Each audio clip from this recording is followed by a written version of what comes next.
Season 2, yes, please. Oh, Pops. Stickman said if you come to a crossroads, always go towards the sun. Is there anything you can tell me about a potential season 2? Have you already discussed anything with the creators, and what would you personally wish for your characters to happen? Well, the first thing I would say is season 2, yes, please. I just loved doing this show.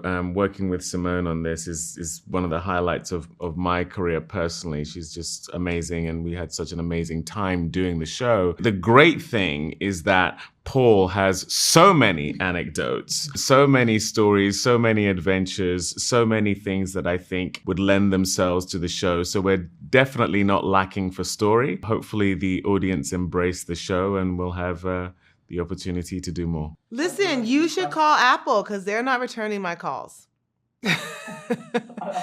I don't know.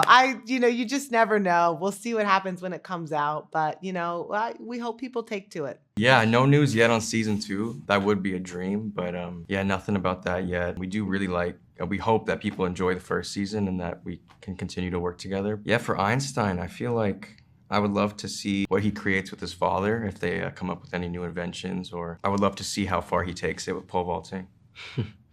Yeah, for Harrison, man, I would just love to see Harrison become he's already kind of bad, but I want to see him be a little less angry at the world and sort of mature. I think it's really beautiful, the idea of him sort of growing up in front of the audience and from where he started as a sort of jaded, closed-off character to being a more nuanced and well-rounded sort of kid. I think he's always going to be who he is, but it'll be interesting to see different layers and, I guess, textures of him in a potential season 2. You've said about some stuff that didn't end up in the final cut. You said previously in one of the interviews that there were a few endings that you tried, and one of them being big action movie ending. And why did you decide on the one that made it to the final cut? Oh, there's so many things. But that was the thing of when we were, building it, I think you have to have different endings. And I think in the way that we were thinking about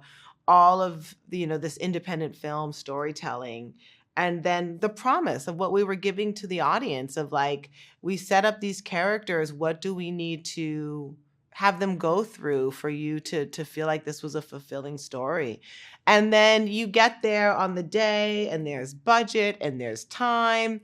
And what I think, even when you bring those things in, you come with this perfect story. And I think the reason it works is because there's so many layers that kind of aren't shown. I would call it like a pastry of there's so much stuff, little stuff in there that we had to kind of take out, but the essence of it is still there. And I think that's why it works.